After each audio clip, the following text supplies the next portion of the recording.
말씀의 제목은 이미 주신 것을 보라라는 제목입니다.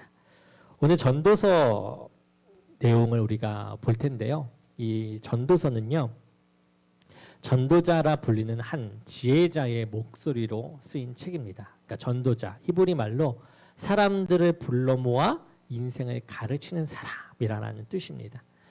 이 사람이 즐겨 쓰는 표현이 하나가 있어요. 이 말씀을 보게 되면 어떤 말이냐면 해 아래라는 말입니다. 이 해 아래는 하나님을 잠시 시야에서 지우고 오직 이 땅 위에서 눈에 보이는 것만으로 인생을 바라보는다라는 뜻의 해 아래. 그러니까 세상을 이야기하는 거죠. 하나님이 보이지 않는. 그렇게만 바라보면 모든 것이 헛되게 된다. 그렇게 말하고 있는 게 오늘 전도서의 내용입니다. 이 헛되다라는 말이요, 우리가 듣기에 이렇게 들리죠. 아무 소용없다. 이제 다 부질없다. 맞습니다. 틀린 말이 아니죠. 그런데 전도자가 쓴 히브리 말은요, 좀 더 감성적인 느낌도 포함된 것 같습니다. 그러니까 이 헛되다라는 표현이 원래 이 입김, 수증기, 안개라는 뜻이에요. 그러니까 이른 아침에 안개를 손으로 잡아보려고 하면 어떻게 되죠? 잡힙니까? 안 잡히죠. 눈앞에 분명히 있어요. 보입니다. 그런데 손을 펴보면, 그래서 잡으려고 하면 아무것도 잡히지 않아요. 인생이 그렇다라는 것을 헛되다 이 단어에 이렇게 녹아낸 거죠. 우리 힘으로는 도무지 꽉 움켜쥘 수가 없는 것, 그것을 말하고 있습니다.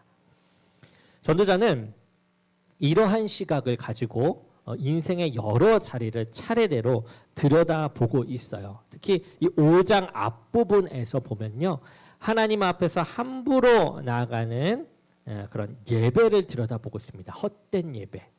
이어서 나오는 내용이 바로 재물에 대한 내용이고요. 오늘 본문이 바로 그 재물 이야기의 맨 끝에 있는 결론에 해당하는 그런 자리에 있습니다. 자, 그 재물 이야기 안에 보면요, 이 8절부터 쭉 보게 되면 17절까지 한 사람이 등장해요. 그러니까 한 사람이 등장하는 것처럼 그 사람에 대해서 이 서술을 합니다.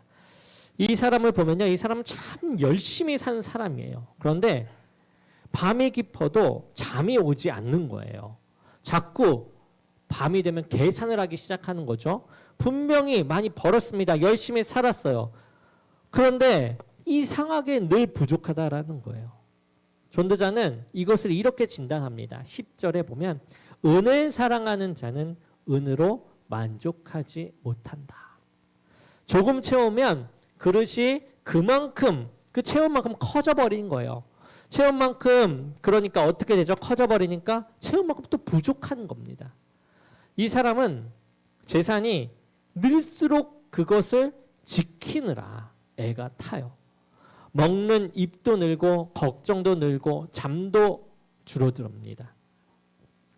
재물을 지키다가 오히려 그 재물 때문에 속이 상하게 됩니다. 이 13절에 그렇게 나오고 있죠. 그러다가 어느 날 이 예상치 못한 일로 그 모든 것을 한순간에 잃어버려요. 손을 펴보니 아무것도 없습니다. 벌거벗고 왔으니 벌거벗고 돌아갈 뿐 손에 쥐고 갈 것이 하나도 없어요. 그렇게 평생을 어두운 얼굴로 근심하며 밥을 먹다가 그렇게 인생을 마치는 내용이 이 8절에서 17절까지에 써져 있어요. 가지려고 그렇게 애를 썼는데 정작 하나도 누리지 못했죠. 그 어두운 밥상을 우리 앞에 세워두고 이 전도자가 이제는 고개를 돌려서 이번엔 18절부터 다르게 문을 엽니다. 어떻게 여느냐 우리가 함께 읽어볼까요? 18절의 말씀입니다. 시작. 사람이 그에게 주신 바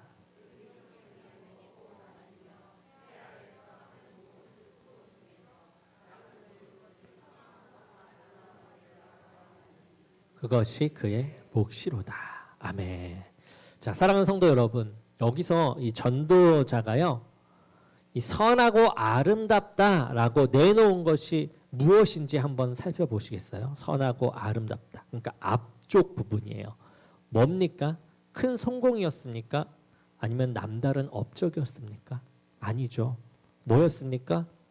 먹는 것, 마시는 것, 그리고 해 아래에서 모든 수고, 즉 일하는 것. 그러니까 지극히 평범한 그 하루를 지금 말하고 있죠. 앞사람이 그토록 붙들려고 했던 것과 견주면 지금 이 하루는 참 소박하기 그지없는 그러한 목록입니다. 그런데 이 평범한 목록 위에 전도자가 결정적인 한마디를 얹어서 얘기하는데 그 앞에 보면요. 평범함을 나열하기 전에 앞에 보면요. 뭐라고 나옵니까? 하나님께서 그에게 주신 바. 이렇게 나오고 있죠. 오늘의 밥과 오늘의 일, 그것이 어디서 왔느냐? 하늘에서 왔다라는 것이에요. 하늘에서 왔다. 전도자는 이 밥과 일을 가리켜 뭐라고 얘기하냐? 그의 몫이라고 말하고 있어요. 우리말로 이 몫이라고 하면요. 이렇게 느껴져요. 남과 겨루어 차지해야 할 내 지분, 내 몫을 내가 차지해야 돼. 이렇게. 뺏기면 안 되는 그러한 것. 그렇게 떠오른단 말이죠. 몫이라고 하면 내 것을 지켜야 하는, 뺏기면 안 되는, 이렇게 생각하게 됩니다. 그런데 성경에 쓰이는 이 몫은요, 그의 몫이라고 하는 것은요, 그러한 말이 아니에요. 이 말은 원래 이스라엘이 가나안 땅에 들어갈 때 쓰던 말인데요. 무슨 말이냐? 그때 이 각 지파는요, 그 땅을 자신의 힘으로 정복해 차지하는 것이 아니었죠. 뭡니까? 그 땅을 하나님이 나누어 정해주신 기업으로서 그들이 받았던 거잖아요. 그 땅을 향해 가라, 내가 너에게 주리라. 하나님께서 주신 기업이었어요. 그것을 몫이라고 불렀습니다. 즉 내가 따낸 전리품이 아니라 하나님이 손수 나누어 주신 그 분깃이 바로 그의 몫이다라는 것이에요. 여기서 우리가 오해하지 않았으면 하는 것은요. 성경은 우리가 흘린 땀을 부정하지 않아요. 오늘 본문만 해도 수고 중에서 낯을 보는 것이 선하고 아름답다 이렇게 말하고 있죠. 즉 일하는 것은 일한 것이에요. 그 수고도 하나님께서 기뻐 봅니다. 우리가 새벽에 나가 애쓴 그 시간은 하나님 보시기에 진짜고요. 기뻐하실 일이라는 거예요. 다만 성경은 그 아래를 더 보는 거예요. 그 아래에 있는 그 내면을 더 깊이 보는 것입니다. 일찍이 하나님은 이스라엘에게 이렇게 당부하신 적이 있어요. 뭐라고 얘기하시냐? 신명기 8장에 보면 배불리 먹고 나서 내 능력과 내 손의 힘으로 내가 이 재물을 얻었다라고 말하지 말고 그 재물을 얻을 능력을 주신 하나님을 기억하라. 이렇게 얘기해요. 그러니까 일한 손도 받은 것이고요. 그 손을 쓸 수 있었던 오늘 하루도 받은 것이다. 그러니까 우리가 열심히 일하는 것 잘했어요. 하나님께서 기뻐하시는 일입니다. 그런데 열심히 일할 수 있는, 벌 수 있는 그 하루와 나에게 그런 능력과 힘을 주신 분이 계신데 그분이 바로 하나님이시다. 먼저 그렇게 우리에게 그 모든 것들을 주셨다라는 거예요. 그러니 우리가 오늘을 누리지 못하는 이유가 뭘까요? 오늘은 왜 못 누립니까? 그렇게 주신 것인데 왜 못 누리느냐? 아직 충분히 갖지 못해서가 아니에요.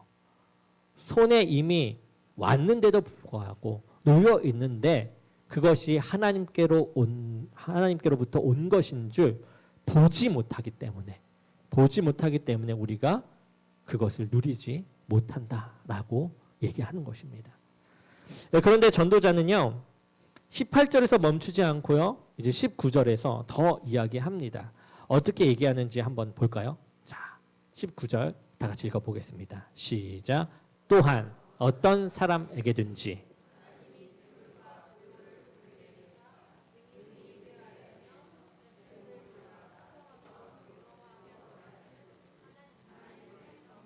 아멘. 자, 사랑하는 성도 여러분, 자, 이 문장을 우리가 천천히 한번 봤으면 좋겠어요. 하나님이 무엇을 하시냐면요, 먼저 재물과 부요를 어떻게 한다고요? 주사, 우리에게 줘요.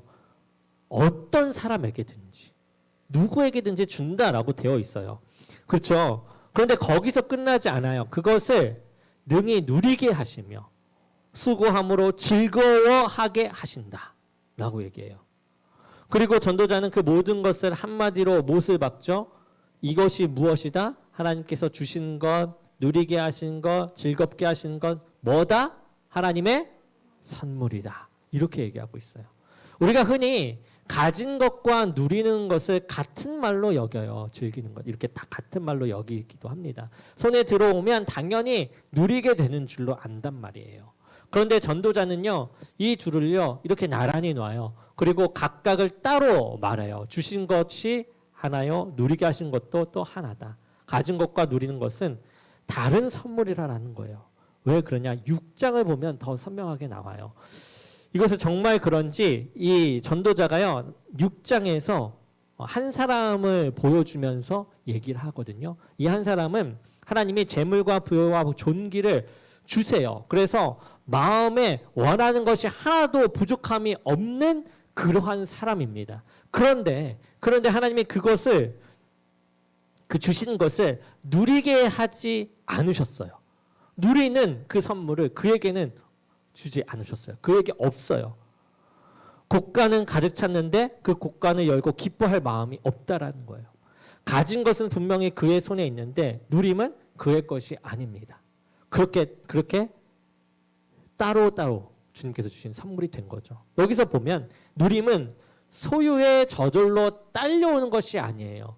주님께서 주신 것에 누림이 같이 오는 게 아니라는 거예요. 하나님이 따로 열어주셔야 열린다.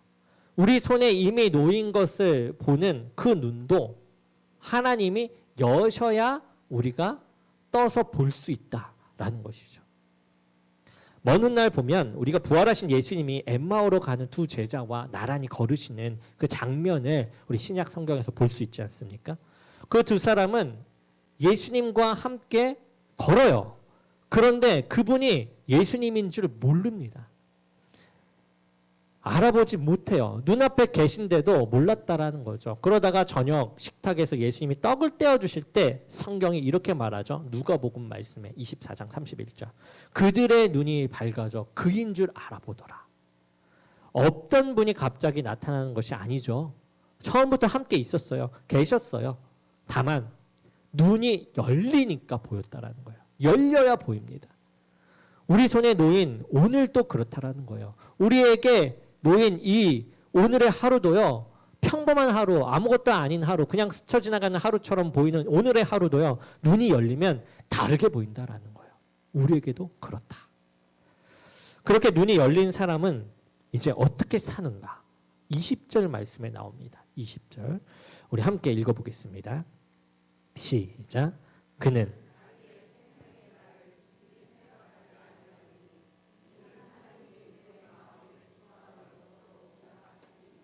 아멘.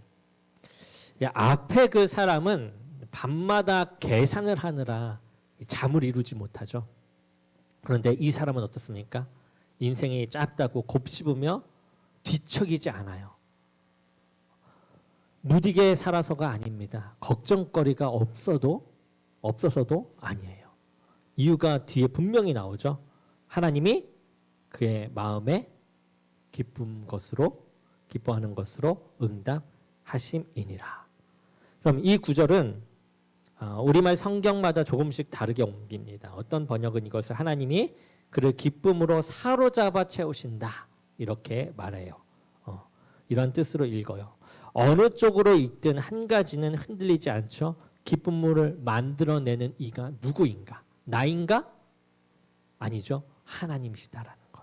그 사람이 아닌 하나님이시다라는 것입니다. 그래서 기쁨은요, 이렇게 우리가 막 짜내는 것이 아니라 채워지는 것입니다. 채워지는 것. 우리 세 절을 봤죠. 오늘 본문의 세 절을 다 봤습니다. 이 세 절이 이제 한 줄로 이어져요. 하나님이 오늘을 주세요. 그리고 그것을 누리게 하십니다. 그리고 그 마음을 기쁨으로 채우세요. 처음부터 끝까지 일하시는 분이 바로 하나님이시다. 사람은 그 앞에 손을 벌리고 서 있는 그러한 자리에 있는 것이죠. 그렇다면 우리는 그냥 가만히 앉아서 눈이 열리기만을 기다려야 합니까? 그렇지 않죠. 하나님은 상을 차려주세요. 우리에게 이렇게 상을 차려주신 거예요. 미리 준비해 주신 겁니다. 우리가 먹을 것을. 그때 우리에게 그 상 앞에 앉아서 손을 들라고 하세요. 손을 들어와서 그 상을 받아 먹어야겠죠. 그 손을 드는 일은 이제 우리가 해야 하는 일이에요.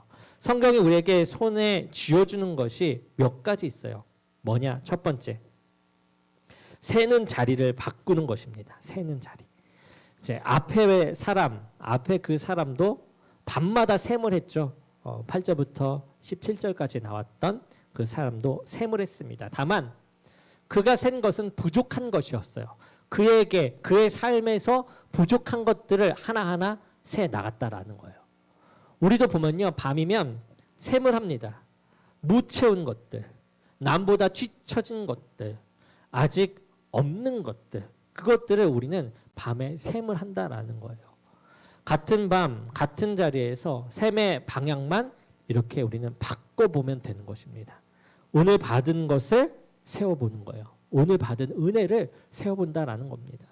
시편 기자는 하나님을 향해 주께서 우리를 위하여 베푸신 은혜가 어찌 그리 많은지 하고 하나하나 헤아렸습니다. 셈을 그만두는 것이 아니에요. 멈추는 것이 아닙니다. 부정한 것을 세지 마세요.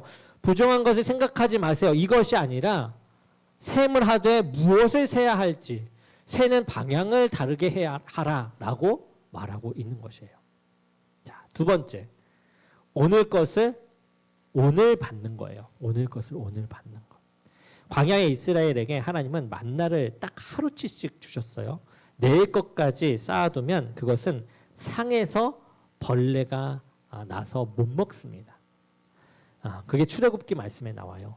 그러니까 야박해서가 아니에요. 날마다 새로운 것, 날마다 싱싱한 것, 날마다 우리에게 영양이 아주 풍성하게 공급될 것을 주시는 것, 그것을 바라보게 하시는 것, 그것이 하나님의 일용할 양식이었다라는 거죠.